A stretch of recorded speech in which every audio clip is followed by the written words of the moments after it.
MDH।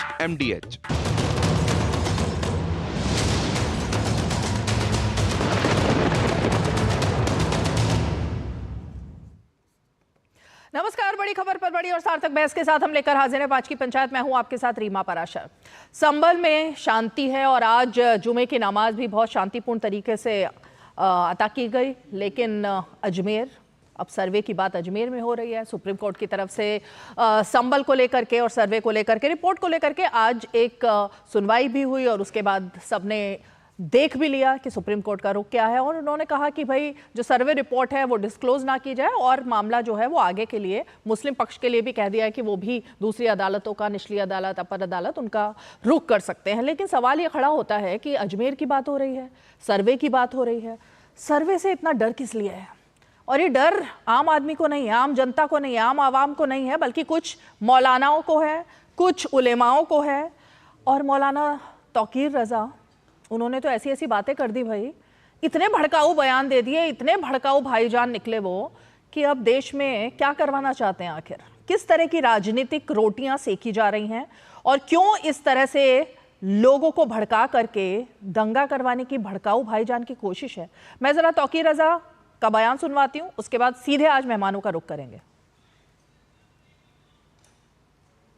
संभल में पुलिस और प्रशासन ने और अदालत ने मुनज़्ज़म साजिश रच के इस कार्रवाई को अंजाम दिया है।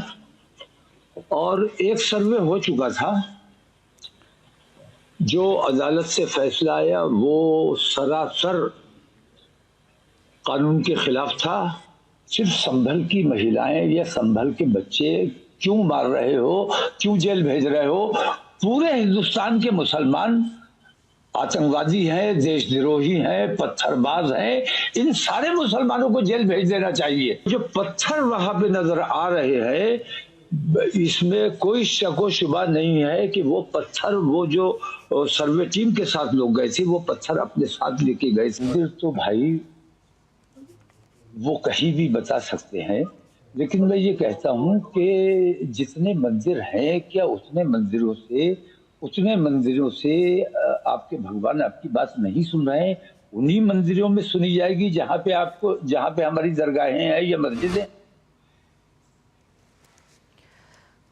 तो भड़काऊ भाईजान को सुना, तीन बातें कह रहे हैं वो। एक कि पूरे देश में जो सरकार है वो मुसलमान विरोधी है और सभी मुसलमानों को क्यों नहीं जेल भेज दिया जाए।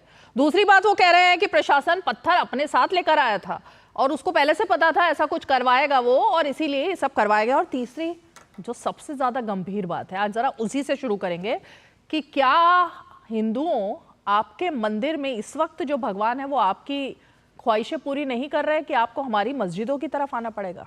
अब इसको क्या बोलेंगे? जरा मेहमानों का रुख करते हैं और उन्हीं से सुनते हैं इसको क्या कहेंगे। हमारे साथ बीजेपी का पक्ष रखने के लिए ओम प्रकाश सिंह जी, प्रवक्ता भारतीय जनता पार्टी के, मौजूद है। और हमारे साथ इस वक्त सीधे एडवोकेट आदिल हसन जी मौजूद है, जो कि नेता और प्रवक्ता हैं AIMIM के। लेकिन ओम प्रकाश सिंह जी, मैं आप ही से शुरुआत करती हूँ। तौकीर रजा ने जो तीन बातें कही हैं कि बीजेपी पूरे देश के मुसलमानों की विरोधी है, एक एक करके सबको क्यों जेल में डाल रहे हैं? सीधे एक साथ ही जेल में डाल दीजिए। और प्रशासन अपने साथ पत्थर लेकर के गया था और इसीलिए पत्थर क्योंकि अपने साथ लाया था तो वो पत्थर प्लांट किए गए और उसके बाद सबको दोषी ठहरा दिया गया। तौकीर रजा ने जिस तरह का बयान दिया है, ऐसे ही कुछ मौलाना है और कुछ नेता है देश के अंदर जो भड़काऊ भाषण से इस देश के माहौल को बिगाड़ रहे हैं। अब तौकीर रजा साहब, पता नहीं वो टीवी देखते हैं कि नहीं देखते, उसमें देखे होते कि किस प्रकार से सर्वे टीम के साथ जो पुलिस गई थी उस पर तीन तरफ से हमला हुआ था। और बड़ी हास्यास्पद बात बता रहे हैं कि पुलिस पत्थर लेके गई थी। आपने वहां की सीन देखिए कि पुलिस पर किस तरह से पथराव हुआ, हजारों की संख्या में पत्थर गिरे हुए हैं और लोगों ने देखा, टीवी पर दिखाया गया कि किस प्रकार से वो जिनको मासूम बता रहे हैं वो किस प्रकार से तमंचे से फायर कर रहे हैं और किस प्रकार से उसकी जो वीडियो सारी, उसकी जो रिकॉर्डिंग उस पर आई है कि एक उग्रवादी कह रहा है, एक उपद्रवी कह रहा है, अरे सामान लाओ, सामान लाओ, कहां रखा है? देखो अख्तर भाईजान के पास होगा, ले आओ, जल्दी सामान ले आओ। सामान पश्चिम में, सामान का मतलब तौकीर रजा साहब, सारे मुसलमान तो नहीं, इस देश में अब्दुल कलाम जैसे भी मुसलमान हैं, इस देश में वीर अब्दुल हमीद जैसे भी मुसलमान हैं, और इस देश में भड़काऊ भाषण देने वाले ओबीसी भाईजान, तौकीर रजा और कुछ पार्टी के नेता भी। आप देखिए ना, जिस प्रकार से आप इतने मासूम बने हुए हैं, कल भी डिबेट हुआ, परसों भी हुआ, कि उस अदालत को अदालत नहीं मान रहे हैं। डॉक्टर राम गोपाल यादव कह रहे हैं कि छोटे छोटे जजों के फैसले से आग लग रहे हैं। मतलब अदालत, निचली अदालत का अगर कोई सर्वे का आदेश है तो वो छोटे जज हैं, ठीक है, और वो आग लगा रहे हैं। मैं जरा अब आदिल जी का रुख करती हूँ कि आपने ओवैसी साहब का भी नाम लिया, तो ये कौन है आदिल जी? भड़काऊ भाईजान किसका जिक्र हो रहा है? ये तौकीर रजा को किसका समर्थन हासिल है? कौन है जो इन लोगों को भड़का रहा है? मैम, तौकीर रजा साहब से हमारे पार्टी का कोई रिश्ता नहीं है, इसलिए तौकीर रजा साहब के बारे में मैं क्या बोलूंगा। जैसे कि धीरेन्द्र ब्रह्मचारी कह रहे हैं, यात्रा निकाले हैं कि 1 करोड़ हिंदू एक हो जाओ, कट्टर हिंदू एक हो जाओ, हिंदू राष्ट्र बना देंगे। कोई खालिस्तानी बोलता है तो उस पर एफआईआर हो जाएगा, कोई मुस्लिम राष्ट्र बोलेगा उस पर एफआईआर हो जाएगा। और धीरेन्द्र ब्रह्मचारी को पूरा सिक्योरिटी दिया हुआ है। हिंदू राष्ट्र बनाने की बात कर रहे हैं, संविधान का उल्लंघन है। हिंदू एक हो जाओ, उनको सुरक्षा दिए मध्य प्रदेश सरकार। अब हम क्या बोलेंगे जब पूरी दुनिया जान लिया। सुप्रीम कोर्ट ने, परसों भी आपसे बात हुई थी, आज सुप्रीम कोर्ट ने एसपी को कहा, डीएम को कहा, सीओ को कहा कि आप न्यूट्रल रहिए, आप हार्मोनी बनाए रखिए, आप पीस मेंटेन कीजिए। आज और अभी तक पोस्टमार्टम रिपोर्ट नहीं आया, सभी न्यूज चैनल को पोस्टमार्टम रिपोर्ट आ गया और भाजपा के जितने कार्यालय में पोस्टमार्टम रिपोर्ट आ गया। और वो जो सीओ है, सीओ का पूरी दुनिया ने देखा वीडियो, उस सीओ ने महेश शर्मा बीजेपी के एक्स मिनिस्टर के साथ बदतमीजी किया। वो जहां जहां पोस्टिंग रहा मोस्ट कंट्रोवर्शियल ऑफिसर रहे। और जो बिश्नोई एसपी है उसका भी वो सिटी एसपी गोरखपुर रहे हैं। अगर उनका जितने भी पदाधिकारी, उनके 3 दिन का कॉल रिकॉर्ड, व्हाट्सएप चैट और उनका पर्सनल मोबाइल निकाल दिया जाए, अगर जांच करे जो कमीशन, मेरा दावा है कि इनका डायरेक्ट भाजपा के वरिष्ठ नेता को कहने पर यह घटना अंजाम हुआ है। 5 मासूमों के साथ जो शहीद हुए हैं, जिनको मारे गए, वो सीओ, एसपी, डीएम सब पर एफआईआर होना चाहिए। और लेकिन वो शहीद हुए हैं, ये शहीद शब्द, ये शहीद हुए, ये कैसे पता लगा बिना पोस्टमार्टम के, बिना किसी रिपोर्ट के? शहीद कैसे पता लगा? शहीद का मतलब क्या होता है? शहीद कैसे पता लगा? जिसने बेवजह मासूम अगर कोई शहीद हो गया बिना किसी कारणवश, वो अगर उसको आप बुलेट, उसको पॉइंट ब्लैंक रेंज से मारे, अभी तो ये तय ही नहीं हुआ ना आदिल जी, किसकी गोली से मरे हैं वो अभी कहाँ रिपोर्ट में आ पाया है, तो शहीद कैसे हो गए? मैम, किसी के भी गोली से मरे उन मासूम की जान चली गई, उनके बच्चे अनाथ हैं, उनकी माँ से पूछिए, उनकी बहन से पूछिए, उनके घर वालों से पूछिए कि उनके घर में खाना मातम बना हुआ है। बीजेपी को जश्न दिखता है, भाजपा आरएसएस को जश्न दिखता है, लेकिन उन 5 के जान चली गई। वो डीएम, एसपी डायरेक्ट और सीओ डायरेक्ट इस पूरे केस में मुलव्विस है, उस पर एफआईआर होना चाहिए। 2 और मेहमान जुड़ गए, फखरुल हसन चांद जी जुड़ गए हैं, प्रवक्ता समाजवादी पार्टी के, और साथ भी प्रज्ञा भारती जी जुड़ गई हैं। मैं लेकिन इस पर रिएक्शन पहले जल्दी से ओपी सिंह जी जो आरोप लगाए उस पर रिएक्शन दीजिए, फिर फखरुल जी का रुख करूंगी। क्या रिएक्शन तो बता तो रहे हैं कि जो उपद्रवी थे, जो तमंचा चलाए, जिन्होंने राजकीय संपत्ति को नुकसान किया, जिन्होंने जो है वहां कानून व्यवस्था के साथ खिलवाड़ किया, जिन्होंने न्यायालय के आदेश का खिलवाड़ किया, वो मासूम थे। पत्थर चलाने वाले, तमंचा चलाने वाले मासूम थे। यही बात ये भी कह रहे हैं, यही बात तौकीर रजा कह रहे थे। तो मैं पूछना चाहता हूं कि अगर वो मासूम थे तो बहराइच में जो रामगोपाल मिश्रा की जो हत्या किया इन लोगों ने, 36 गोलियों से खल्ली कर दिया, उसके नागपुर को उखाड़ लिया, वो क्या था? वो क्या था? रीमा जी, तब तो आपने उस घटना पर कोई उन्होंने संपत्ति नहीं जताई। उन्होंने कहा कि उस समय लाउडस्पीकर पर क्या गाने बज रहे थे। यहां कहा जा रहा है कि इन्होंने इसलिए तमंचे से, पत्थर से फायर किया कि वो नारा लगा रहे थे। अब बताइए, सर्वे टीम गई, उसके साथ पुलिस गई है, वहाँ कानून व्यवस्था सुरक्षा ठीक है, वहाँ नारा रुकिए एक रिएक्शन सबसे ले लेते हैं। अब रुकिए फखरुल जी, अब रुकिए ना आदिल जी, नहीं एक अब मुझे दोनों गेस्ट को भी लेना पड़ेगा डिबेट में जरा। 10 सेकंड आप जवाब देने दीजिए। अरे 10 सेकंड में नहीं होता ना सर, 10 सेकंड में नहीं होता। 1 सेकंड बात करके समाप्त करना चाहता हूँ। चाहे वो मासूम हो, क्या है बीजेपी वो का शहीद प्रवक्ता हो, जो झूठ बोल रहा है, मैं लेकिन 10 सेकंड में बोलना चाहता हूँ। ओम प्रकाश सिंह को मैं बोलना चाहता हूँ। ओके ओके ओके 10 सेकंड मुझे ओके दीजिए। 10 सेकंड नहीं होता है ना, 10 सेकंड, चलिए बोलिए जल्दी। 10 सेकंड में बोला, आप घड़ी देखिए। 10 10 सेकंड 10 सेकंड भाजपा जल्दी। प्रवक्ता से पूछिए, भाजपा बुलंदशहर की बात करे, भाजपा का सिटिंग एमएलए जाकर किस पर केस किया है, किस पर किसने कहा कि भाजपा का जिलाध्यक्ष मुलव्विस था? भाजपा का एमएलए ने भाजपा के जिलाध्यक्ष और भाजपा के लोगों पे केस किया। ठीक है, इस पर डिबेट हो चुकी है, इस पर पहले भी डिबेट हो चुकी है। ओके, हो गया 10 सेकंड। फखरुल जी, ये तौकीर रजा को सुन तो लिया ही होगा आपने, एसटी हसन को भी सुन लिया होगा आपने। अब एसटी हसन तो कोई मामूली आदमी नहीं है, वो तो आपकी पार्टी के वरिष्ठ नेता हैं। वो कह रहे हैं सर्वे हो ना हो, मस्जिद थी, है और हमेशा रहेगी। सर्वे में कुछ भी निकल के आए, रिपोर्ट में कुछ भी निकल के आए, ये अब भड़काऊ बयान इसको कहेंगे या इसको कहेंगे ये आम बयान है? ये संविधान के अनुसार बयान है जो देश की संसद ने 91 का प्लेसेस ऑफ वर्शिप एक्ट बनाया, कानून बनाया, जिसको अयोध्या वर्डिक्ट में माननीय सुप्रीम कोर्ट ने अपने ऑर्डर में लिखने का काम किया। तो संविधान के अनुसार बयान है कि जो भी 1991 के कानून बनने के बाद जो जैसा था वैसा रहेगा। क्या दिक्कत है इसके अंदर? ये कौन सा भड़काऊ बयान है? संविधान के अनुसार बात करना, कानून के अनुसार बात करना भड़काऊ कब से हो गया? कानून के अनुसार बात तो तब करेंगे ना जब कोर्ट को मानेंगे। कोर्ट सुप्रीम है ना। अगर कोर्ट सर्वे रिपोर्ट पर कुछ कह देता है, अगर वो मंदिर की बात करता है या वो मस्जिद की बात करता है, तो कोर्ट का फैसला तो आने दीजिए। नहीं, कोर्ट का फैसला आने दीजिए। देश की सबसे बड़ी अदालत में जिस अयोध्या वर्डिक्ट में इस बात को कहा गया कि किसी भी न्यायालय में अब उस मामले को नहीं लेके जाया जाएगा, जो मंदिर और मस्जिद के विवाद है इसके बाद थम जाएंगे। तो कौन मान रहा है, कौन कोर्ट के आदेश को मान रहा है और कौन नहीं मान रहा है? जो भी एसटी हसन साहब ने कहा है वो संविधान के अनुसार का है, देश की सबसे बड़ी अदालत के फैसले के बाद कहा है। तो जो कोर्ट का फैसला है आप कौन नहीं मान रहा है? तो सर्वे से दिक्कत क्या है? क्यों सर्वे होगा? अरे आपको कानून से दिक्कत क्या है? सर्वे से दिक्कत क्या है? सर्वे का फैसला भी तो अदालत का था ना। हम प्रधानमंत्री के घर का सर्वे करें, बोले वहां पर दिक्कत क्या है? जो कानून बनाया उसको क्यों नहीं मानेंगे? आप जवाब देना चाहती हूँ, प्लेसेस ऑफ वर्शिप एक्ट की बात कर रहे हैं, उसको क्यों नहीं मानेंगे? ठीक है, साध्वी प्रज्ञा भारती जवाब दे रही है।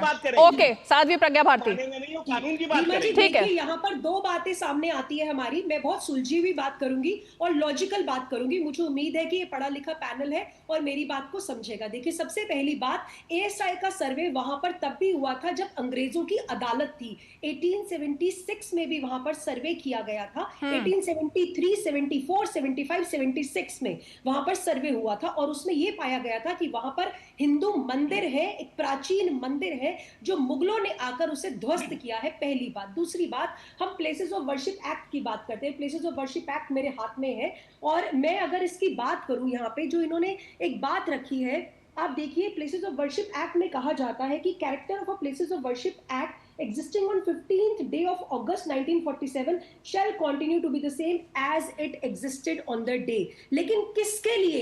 Based on nothing contained in subsection 1 and subsection 2. इसका मतलब क्या हुआ जानते हैं? इसको मैं बहुत सिंप्लीफाई भाषा में बताती हूँ कि प्लेसेस ऑफ वर्शिप एक्ट लागू नहीं होता। मुझे प्लीज फिर आप बोलिएगा। लेट मी जस्ट से है ना, पहली बात। दूसरी बात, प्लेसेस ऑफ वर्शिप एक्ट वो काला कानून है। जब ये पास हो रहा था तो आधे लोग वॉकआउट कर गए थे, लेकिन अगर आप इस कानून को मान भी लीजिए, इसको अच्छे से स्टडी भी कर लीजिए, पढ़ भी लीजिए, तो भी प्लेसेस ऑफ वर्शिप एक्ट इस पर अप्लाई ही नहीं होता है। पहली बात तो ये है, इसीलिए इनको ऐसा नहीं कहना चाहिए। दूसरी बात, देश का माहौल खराब कर रहे हैं ये लोग। ये बात आपको अच्छी तरह से याद है रीमा जी, हमने कितनी डिबेट्स एंड डिस्कशंस की है। मार रहे हैं और देश का माहौल हम खराब कर रहे हैं। 5 लोग मेरा शहीद हो गया और देश का माहौल हम खराब कर रहे हैं। रुकिए आदिल जी, रुकिए एक मिनट, अरे रुकिए भाई, रुकिए। हाँ, देखिए, भड़काऊ भाषण दे रहे हैं। हम एएसआई सर्वे कर रहे हैं, है ना। हमने तो संवैधानिक रूप से जांच करने की मांग की है, हमने कोई राइट्स नहीं बढ़ाए। एक दिन में सब कुछ कर दीजिए। ये जो एएमआई के प्रवक्ता वहां पे कह रहे थे कि कुछ लोगों की जान गई है, तो मैं इनकी जानकारी के लिए एक बात बता दूं। जान नहीं गई है, शहीद हुए कहा है उन्होंने। शहीद हुए, फिर से बोल रहे हैं शहीद हुए हैं। इनकी 8 लोग शहीद हुए हैं। 5 पुलिसकर्मी घायल हुए हैं, इंक्लूडिंग। अरे यार, घायल हुए, वो शहीद हो गया। शहीद में बहुत मरना बहुत बड़ा चीज होता है। पर भी हमला नहीं किया। ओके, चले सब एसपी करवाया और सीओ फखरुल जी जवाब देंगे, हाँ, एक मिनट आ रही जवाब ओपी जी देंगे, और आदिल जी, फखरुल जी जवाब देंगे। देखिए हमारी बहन ने कहा, मैं उनसे कहना चाहता हूं कि आप अयोध्या वर्डिक्ट को तो मानते हैं ना, जिस पे राम मंदिर का निर्माण हुआ, मानते हैं ना? हाँ या ना में जवाब दीजिए। मानते हैं उस आदेश को? नहीं मानते? कंप्लीट कीजिए। नहीं, उस आदेश को पढ़िएगा। ये जो आप प्लेसेस ऑफ वर्शिप एक्ट को दिखा रही हैं मुझे, मैंने उस आदेश को पूरा पढ़ा, आप बताइए कौन सी बात, कौन सी पेज में कुछ नहीं पढ़ा है। उसी आदेश में लिखा हुआ है कि प्लेसेस ऑफ वर्शिप एक्ट को पूरी तरीके से उसमें लिख दिया गया है, एक एक पॉइंट लिख दिया गया है। ये प्लेसेस ऑफ, ये 91 का जो आप 1991 का प्लेसेस ऑफ वर्शिप एक्ट दिखा रही है, इससे बेहतर है कि जिस अयोध्या के आदेश पे सबसे बड़ी अदालत के भाई मैं तो सिर्फ एक बात पूछ रही हूँ, मैं एक बात पूछ रही हूँ फखरुल जी और आदिल जी दोनों, सर्वे से दिक्कत क्या है? कोर्ट के आदेश के बाद सर्वे हो रहा है, एएसआई को कोर्ट का आदेश था, मैं जवाब दे कोर्ट रहा ने हूं। स्वीकार की याचिका, कोर्ट ने आदेश दिया सर्वे करो, तो फिर ये सारी बातें तो धरी की धरी रह गई ना, कोर्ट के आदेश पर हो रहा है सब कुछ। रीमा जी, रीमा जी, आदेश पे हो रहा है, देश की रीमा जी किससे बोलना चाह रही है? वहां से भगा दिया, न्यायपालिका के आदेश को मानेंगे नहीं मानेंगे? कानून कहाँ बनता है? संसद में बनता है ना। उस कानून को मानेंगे नहीं मानेंगे? तो कानून तो कोर्ट ही बनाएगा ना, कोर्ट के आदेश का ही तो पालन कर रहे हैं भाई आदिल जी। देश की सबसे बड़ी अदालत का फैसला सबसे बड़ा है या निचली अदालत का फैसला सबसे बड़ा है? चलिए ठीक है, निचली अदालत ओम प्रकाश जी जवाब देंगे इस बात का। गलत है बिल्कुल। फखरुल साहब मैं आपसे सुनिए, मैं आपसे ज्यादा हल्ला मत बचाइए। मैं आपसे ये पूछना चाहता हूँ कि देश की अदालत अदालत है, झूठ और निचली अदालत का आदेश वो अदालत नहीं है। अपनी अपनी बारी में, अपनी बारी में बोलेंगे, प्लीज प्लीज प्लीज अपनी बारी में, वरना हम भी हल्ला मचाएंगे। नहीं कोई हल्ला नहीं मचाएगा, आप तो जिंदगी भर हल्ला मचाते हैं, कोई हल्ला नहीं मचाएगा, अपनी बारी में सब बोलेंगे, अपनी बारी में। इसी तरीके डरा के बताना चाहते हैं। अच्छा फखरुल जी अपनी बारी में। झूठ बोल रहे हो आप, पैनल में झूठ बोल रहे हो, क्या कर लोगे? झूठ सुनने के लिए क्या कर लोगे? अरे भाई आदिल जी और फखरुल जी क्या बात है, ये क्या धमकाना चल रहा है शो पर? शहीद हैं तो अरे डरेंगे क्या जी तुमसे? मुबारक हो। पहली बात, म्यूट कीजिए बाकी देश की अदालत, सुप्रीम कोर्ट को आप अदालत मानते हो और निचली अदालत को आप अदालत नहीं मानते, और बार बार आप जो है सर्वे की बात करते हो। सर्वे से आपको प्रॉब्लम क्या है? अयोध्या में भी सर्वे हुआ, काशी में ज्ञानवापी में भी सर्वे हुआ, मथुरा में भी सर्वे हुआ। सर्वे मतलब ये तो नहीं हुआ आपकी वक्फ बोर्ड की तरह माहौल देश का बिगाड़ रहे हो। आपकी वक्फ बोर्ड ने कल वाराणसी में 115 साल पुरानी 150 एकड़ में बनी हुई उदय प्रताप कॉलेज को नोटिस थमा दिया और कह दिया कि वक्फ बोर्ड की है। आप माहौल खराब कर रहे हो कि हम माहौल खराब कर रहे हो? आप कहते हो आपकी महबूबा मुफ्ती जो है जम्मू कश्मीर से बोल रही है ये संभल की घटना धीरे धीरे इस देश को 1947 जैसी स्थिति में ले जा रहा है, यानी बंटवारे की स्थिति में। आप इतनी भयंकर सोच रखते हैं? आप ये बताओ, हम तुम्हारे जामा मस्जिद पर नहीं करते किसे? आपको इतने नादान तो नहीं हो आपके जो है ये मुगल आक्रांताओं ने हमारी अयोध्या में क्यों जो है भगवान राम के मंदिर पर इन्होंने तोड़ा, क्यों उन्होंने काशी में तोड़ा, क्यों उन्होंने मथुरा में तोड़ा, क्यों जो है सोमनाथ मंदिर को तोड़ा? आप इस गलती को स्वीकार क्यों नहीं करते? क्यों आज भी औरंगजेब और बाबर की जो है आप पैरवी करते हो, चिंगेज खां की पैरवी करते हो? आदिल हसन जवाब देंगे, फखरुल जी को जब तक जोड़े आदिल हसन जवाब देंगे। भाजपा तो आरएसएस से जुड़ी है। आरएसएस के संघ प्रमुख क्या बोले हैं कि हर मस्जिद के नीचे शिवलिंग मत खोजिए।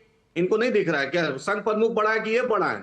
संघ प्रमुख 2022 में क्या एलानिया बोले थे? भाजपा संघ प्रमुख का नहीं सुनती है क्या? मेरे बोलने दीजिए, मैं बोलने दीजिए, बोलिए प्रवक्ता महोदय, बोलने दीजिए। ठीक है, बोलने दीजिए, मैं बोलने दीजिए, चुप रहिए, बोलने दीजिए मेरे बारे में। सुन लीजिए मैडम सुन लीजिए। स्वामी विवेकानंद को तो सब लोग मानते हैं, बिल्कुल। स्वामी विवेकानंद ने कहा अपनी किताब में, जो जगन्नाथ मंदिर बुद्ध का, बौद्ध का बहुत पुराना मंदिर है, हम अर्जी लगाएं वहां पर कि वो स्वामी विवेकानंद ने अपनी किताब में कहा। क्या मतलब हुआ इस बात का? और गुजरात में जैन प्रचिन्ह है, ये बाजाबते जो विष्णु जैन है उसने भी कहा और किताब में लिखा है, वहां पे हिंदू और जैन कम्युनिटी में लड़ाई चल रहा है वहां पर कि ये मंदिर जैन का नहीं, हिंदू का नहीं, जैन का है। तो हम जाए माने, हम संविधान को मानने वाले हैं, हम इसलिए इस पर फसाद नहीं करते। संविधान को ही तो हम मान इनकी रहे हैं तरह नहीं आदिल है। और जी, सुन लीजिए, संविधान को ही तो मान रहे हैं, संविधान के मैम, मुताबिक ही चल रहे हैं ना। सुनिए मैडम, कोर्ट अगर आदेश देता है और याचिका स्वीकार स्वीकार करता है, सर्वे में कुछ निकलकर सामने आता है, अभी तो खैर पता ही नहीं किसी को सर्वे में क्या, रिपोर्ट में क्या है, लेकिन अगर याचिका दी गई, उसको सुप्रीम कोर्ट ने और तमाम कोर्ट की वजह से बात हो रही है ना। सुनिए, सुप्रीम कोर्ट ने मैडम क्या कहा है, सुप्रीम कोर्ट ने क्या कहा है वो भी पता है। अब तो मैं बात ये कर रही हूँ कि क्यों भड़काऊ बयान दिए जा रहे हैं। कौन भड़काऊ दे रहा है? 5 लोग को मार दीजिएगा, चुप रहेंगे क्या? अरे भाई, किसने मारा 5 लोगों को?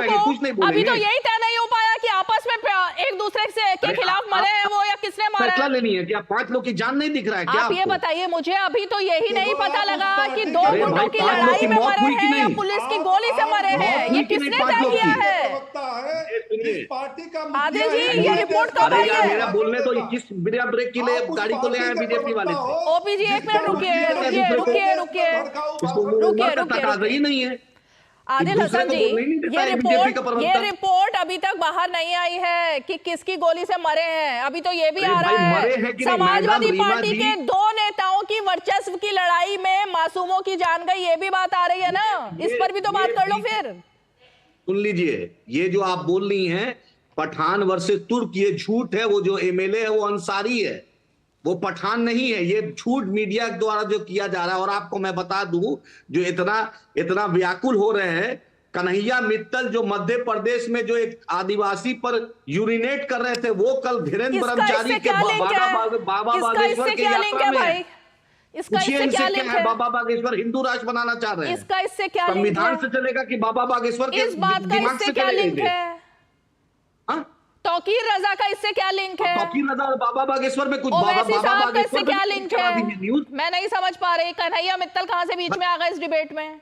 एक ब्रेक ले लेते हैं छोटा सा। सच्चाई देश को बनाए, बाबा बागेश्वर पे क्यों चलाइए जिस तरीके से तौकीर रजा को टारगेट कर रही है। छोटा सा ब्रेक। बढ़िया है, क्यों है? प्राकृतिक हल्दी, मिर्ची, धनिया नहीं, मिर्ची धनिया हल्दी MDH। Ahmedabad national book fair अब है अहमदाबाद इंटरनेशनल बुक फेस्टिवल, जहां है शब्द संसार, हजारों प्रकाशकों की लाखों पुस्तकें, creative writing workshop for children and youth, culinary literature stage, children film festival और सांस्कृतिक कार्यक्रम, साथ ही देश विदेश के प्रख्यात लेखकों से मिलने का मौका। River front event centre Ahmedabad, 30 नवंबर से 8 दिसंबर, रोजाना सुबह 11 बजे से शाम 9 बजे तक। Entry free. #AIBF 2024।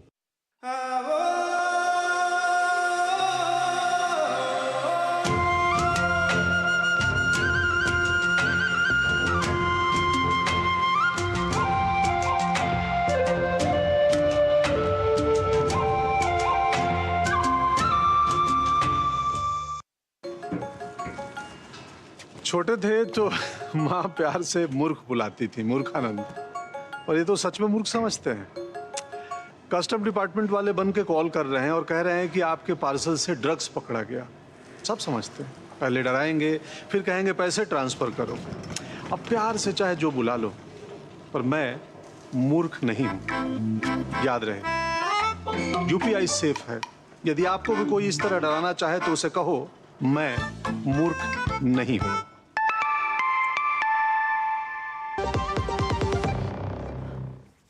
चलिए एक एक करके जल्दी से जवाब लेते हैं। साध्वी प्रज्ञा पहले जवाब देंगी, फिर ओपी सिंह जी जो बात कही है यहाँ पर।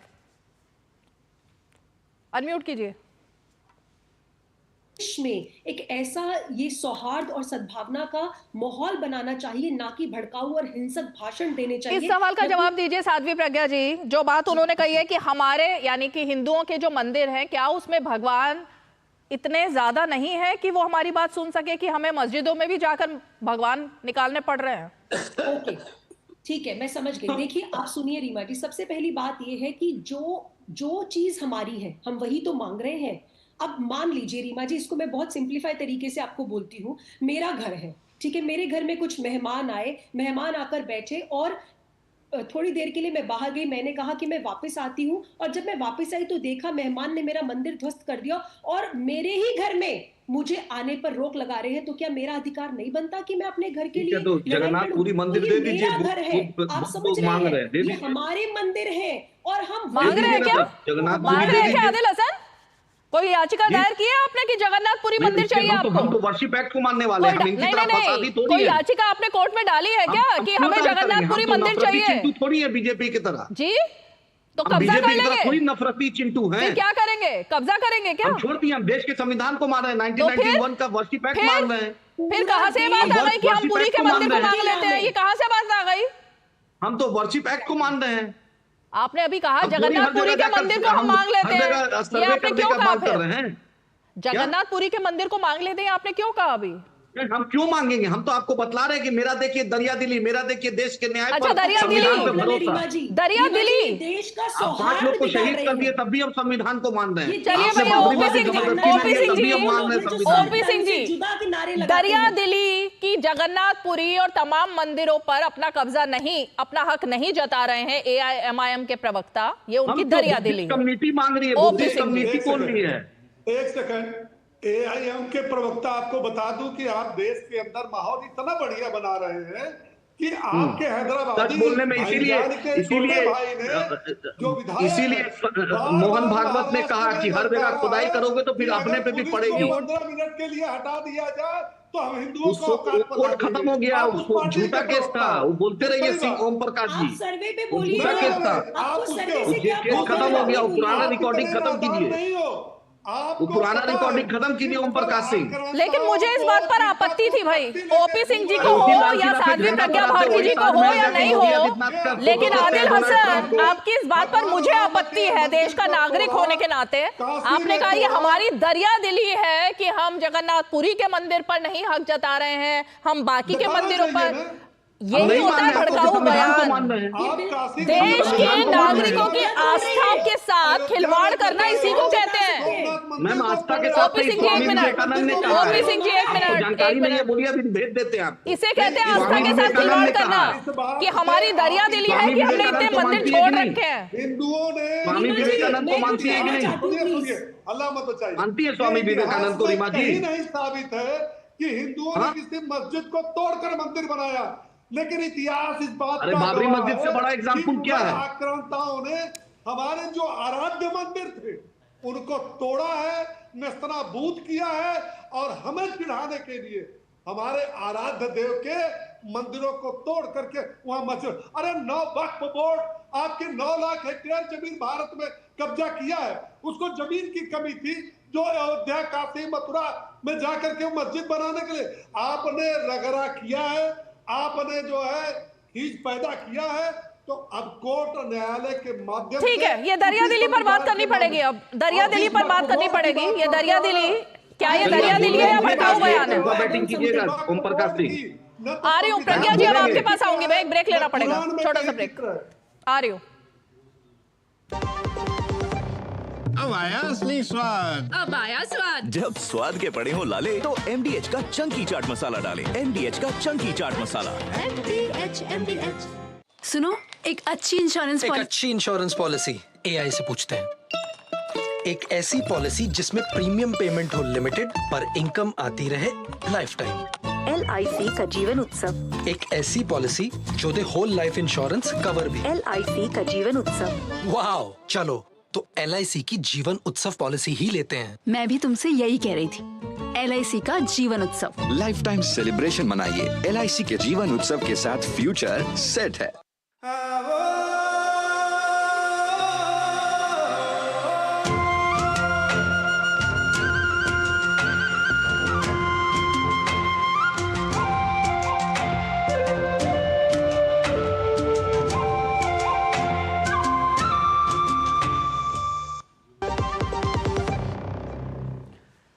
चलिए लास्ट कमेंट साध्वी प्रज्ञा भारती जी। रीमा जी, मैं ये कहूंगी कि सबसे पहली बात, भाजपा से बुलवाइएगा तो हम लोग क्यों बुलाते हैं? पैदा किया जाए जिससे देश में डिस्टर्बेंस हो, सौहार्द सब उन्हीं लोग को बुलवाएंगे तो हम लोग को क्यों बुलाती है? की बात कही है, अगर आप भी बीजेपी बोलिएगा, वो भी बीजेपी बोलेगा, इस साध्वी भी बीजेपी बोलेगी। बड़ा दिल दिखाते, जब है आप लोग का भाई माहौल, तो राम मंदिर पर इतनी कार सेवकों पर राम मंदिर का जजमेंट पढ़ी है मैडम। अगर ये दरिया दिली अपनी दिखाना राम मंदिर का मुसलमानों की दरिया दिली था, जो मुसलमान ने कुछ नहीं कहा। राम मंदिर में कहीं नहीं दिखा है कि मंदिर तोड़ा गया है। आपको पता है आदिल हसन जी, आपको जितने भी दर्शक शो देख रहे हैं ना, सब आपके बारे में क्या क्या लिख रहे हैं, शो खत्म होने के बाद एक बार जरा सोशल मीडिया देख लेना। जो चाहिएगा वो आप गलत प्रेजेंट करवाइए। आपको किस तरह की टैगलाइन लोग दे रहे हैं, आपके बयानों को सुन के किस तरह से आप भड़का रहे हैं देश को, लोग क्या बोल रहे हैं आपके बारे में, एक बार जरा देख लीजिएगा सोशल मीडिया पर, उसके बाद कल बात करते हैं। चलिए, आप सभी खास मेहमान हमारे साथ 5 की पंचायत में जुड़े, आप सभी का बहुत बहुत शुक्रिया। और इसीलिए जब बात भड़काऊ बयानों की आती है, अब ये तो लाइव शो था ना, लाइव शो में अगर इस तरह के बयान आ रहे हैं तो जनता क्या सोच रही है वो सबके सामने है कि मतलब ये हमारी दरिया दिली थी इसलिए हमने सब कुछ छोड़ा हुआ है। किस तरह की दरिया दिली है, किस तरह अदालत की अवमानना हो रही है, अदालत के फैसलों को नहीं मानना है, सर्वे नहीं कराना है, कागज नहीं दिखाने हैं, तो फिर क्या करना है। 5 की पंचायत में आज इतना ही। सोमवार को फिर होगी मुलाकात, तब तक के लिए हमें दीजिए इजाजत। नमस्कार।